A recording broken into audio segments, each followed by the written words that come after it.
here goes, past, present and future. Is there really a past, present and future? What is this concept of time that we continue to nurture? Are we not reborn anew each day? A person different from what we were yesterday? If no day is the same based on circumstances around, how can we then determine where we're actually bound? And why does that thought of death scare us so, when we know that we all have to ultimately go? And isn't each day a death of the old you, a reality that's understood by barely a few? But if we don't live in finite time and space, what is the point of running life's race? So we create concepts of ambitions and goals as we take on responsibilities and additional roles.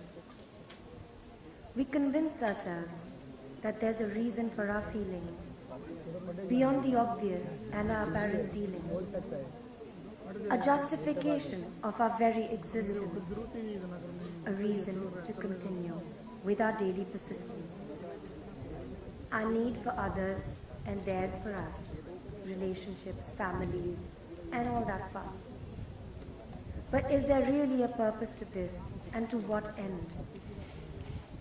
When we can't even determine what's around the bend, yet within each is this infinite potential, coupled with the desire for ongoing attention. So though we are a new person, which with each new day, there will be a price that we'll have to pay. For all our experiences come from the past, with no surety of the future or how long it'll last.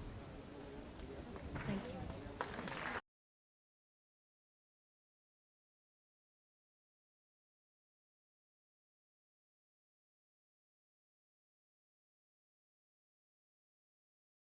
We do this very, elocution style and read out the name of the poem and then Punam's name, but everybody knows you've written all the poems, so congratulations. Your family, and you know that. My first show ever professionally after software engineering was with Wizcraft. So you boys and you ladies all know how much I love you, so it's an honor to be here today sharing this moment with you. I know she wanted me to sing this, but this is too daunting a task because it is a beautiful poem and it resonates very deeply within me. But maybe with the throat I have, I'll start off the first two lines just for you like that. Being bold. I've decided to be fearless. I've read the writing on the wall. I'm going to delve down deep within myself with my passions to recall. How easy it has been to let myself slide and behind the cloak of excuses continue to hide. I need to be inspired to bring forth my best. So who will mentor me? Whom can I request? Drop, as they say, does an ocean make. I must trudge regardless, not let my resolve shake. The world out there leans on who inspire. So my search is seriously on for someone I admire. The list is long of those whose guidance I could seek.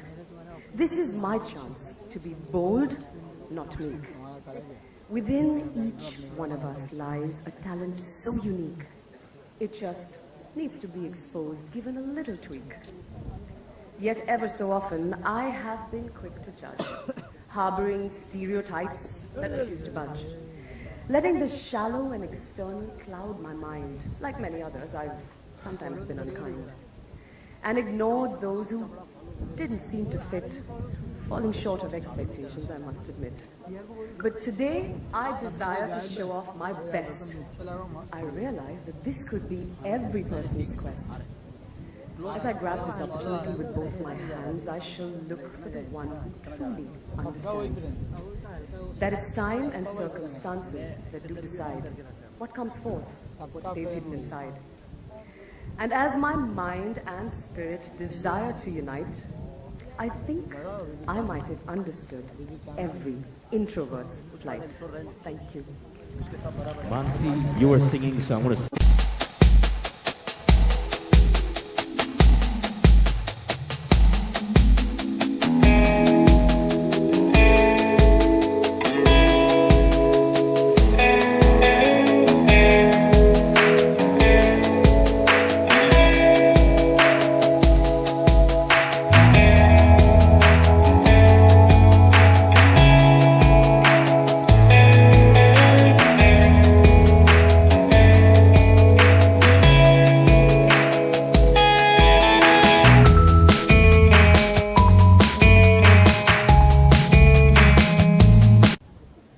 Hi everyone.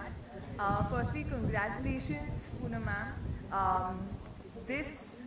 I actually used to write poems back in school and college, and I know how much thought actually goes in to writing each and every line after completing one full poem. So I'm sure the happiness that you must be getting now after completing all these poems and converting it into a book must be something else. And also very, very well selected. This poem, when I just read it, I felt I could relate to it completely, and I felt कि आपने मेरे मन में emotions actually बहुत अच्छे से लिख दिए हैं. So I'll just go on with it. Bonding. I walk into a room with slight hesitation, unsure of reactions, a bit of anticipation. Meeting acquaintances, not yet quite friends, wondering what message my presence sends. A greeting of warmth as my soul really tries to ensure that my smile spreads to my eyes. Are people around actually glad to see me? Or the current of hostility? Polite chit-chat becomes catch-up conversation, but I continue to feel a sense of trepidation. What makes us connect and forge a new bond? As only to certain people, we instinctively respond. What is that vibe that draws us close to people whom one otherwise hardly knows? Is this connection a karmic one, destined to deepen, though just begun? Or will our paths just occasionally cross, as we see only differences and no common ethos? My attention shifts to others in the room. Thinking similar thoughts, do I dare assume? Some seem happy and it really shows. But what goes on within, one never knows. This is my favorite. I push aside all doubtful thoughts, try to mingle with all the hot shots. But I continue to wonder, to them, how do I seem? Is my intrusion welcome? Do they hold me in high esteem? Some acknowledge me, some try to ignore. Should they befriend me? They're not too sure. But then within that group, I definitely see a pair of eyes looking intently at me. And as we start conversing, tentatively at first, exchanging pleasantries, though nothing rehearsed, I can definitely feel a strong connect. As from the rest of the group, we gently disconnect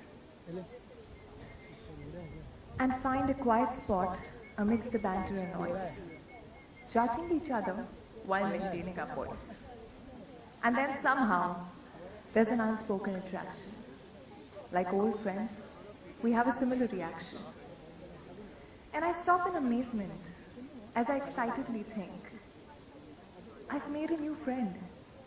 There's definitely a link.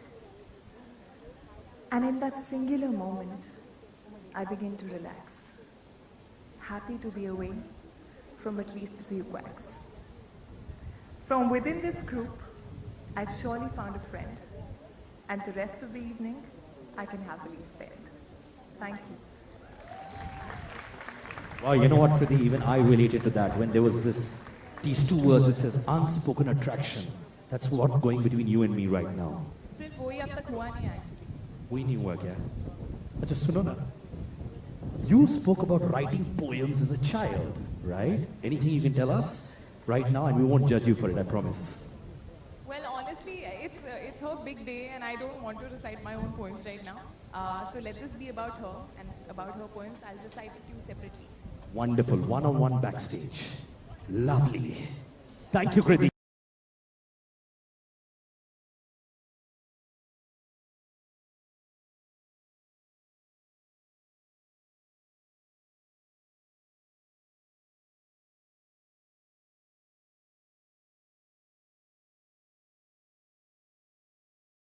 And given platform, I think poetry needs a little bit of touch and support because it doesn't happen without it. The way the world is going, I think we are addicted to loud noises, louder voices, And poetry somewhere, as Punam would sit somewhere in IFA Awards and I'll have to look for her, she would not shout out aloud. That's how the nature of the art and craft she's practicing. So thank you, Sabaz, for organizing this and calling us here. It really means a lot to all the poetry lovers.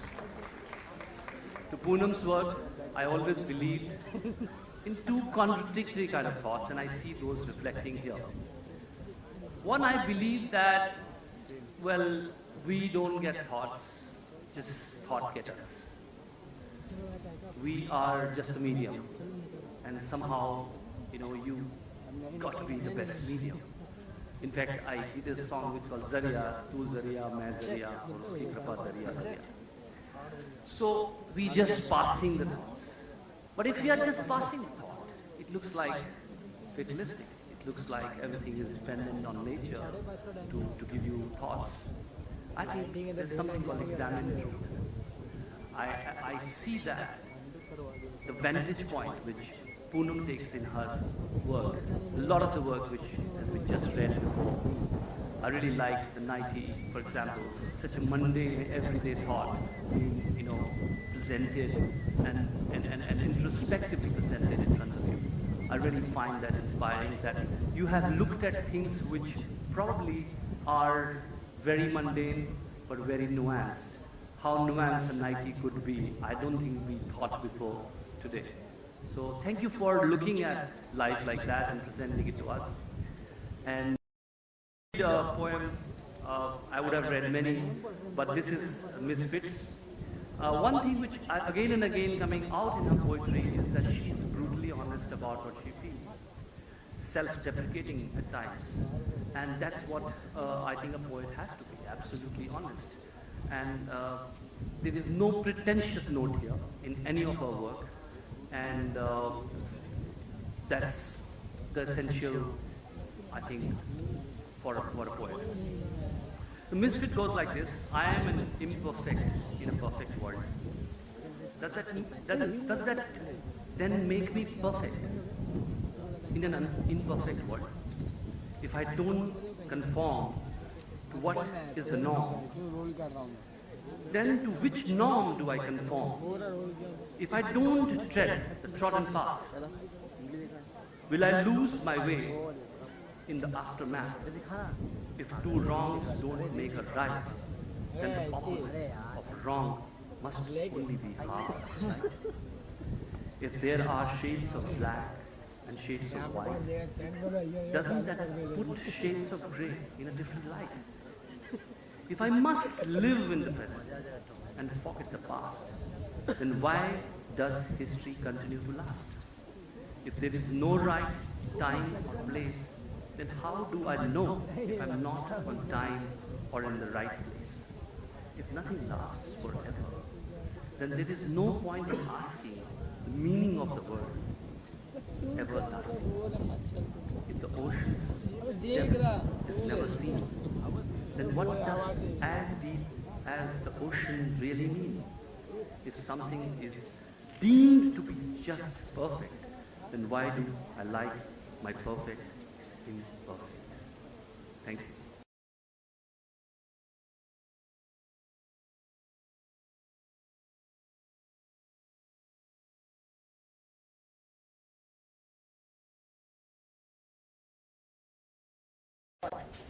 Hi Punam Auntie, I haven't got to meet you. You're the star today, but I will come down and meet you.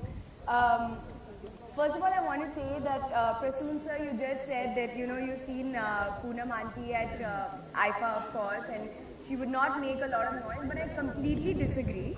Because for the past 3 years, I've been sitting right next to her. We've been, of course, using our contacts, she herself sneaking in food, and she's my CT partner actually. So we've been whistling at all the acts at IFA and having a rollicking time. But I never thought that Punam Auntie could, write poetry, or, writing a book is something that is just beyond me at least. I've never read a poem in my life. I don't understand them at all, I have to be honest. So when I came here in the evening, I said, oh, today is a very intellectual evening, and I will have to tell everybody, it was such a wonderful poem, and I understood every word. But I'm not quite understanding most of them. But I have to say that the one that I have, the one that she's chosen for me, I read many, many times to make sure that I understood it. And I think it's just so beautiful that she writes, just so, I think like pure of heart. I think she's very simple in her thoughts, and I think that shows in her poems. So I'm going to try and not ruin it. So here goes. It's called Soaring. If I let my mind rise and my thoughts soar, will they take me to the moon and back? Will I float above the soft white clouds? Will I encounter an alien attack? Maybe I'll sit on a butterfly's wing and flit from flower to flower, light and bright, a perfect delight, to be loved and admired from afar. I understood everything of it. Or should I perch on a strong tree branch and sway to the song of the wind, as chirping birds flap gently by, some wild, some disciplined? As an adult, if I have childlike thoughts, will people around me laugh? Will they think that I'm on the brink and tell me I've gone far enough? Oh, carefree days that did amaze, I so desperately want you back. I want to be strong with my troubles gone, not always bemoaning what I lack. Struggles and troubles, anxiety and angst are constant companions as we grow. So cherish your dreams, let out those screams, for where they'll take you, you will never know. Not bad, huh? Thank you, Punam Aunty, first of all, for inviting all of us. I am so happy and pleasantly surprised that you can write so well. I'm so, I don't write, you know. We are given dialogues, we say them. I meant to say, you know, she was my cute Punjabi auntie. I never thought she was this writer, but I'm so happy. I'm intimidated also, but I'm so proud of you. I love you, and I hope this is the first of many books ahead. So have a good evening, everyone, and congratulations, Punam Aunty.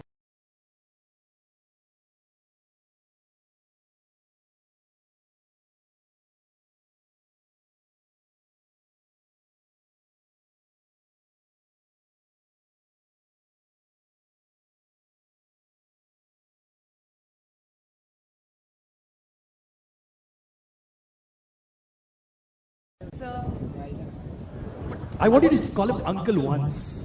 Say, no, Sabah's uncle. Come on, how can wife be auntie and he can't be uncle? Right, Viraf?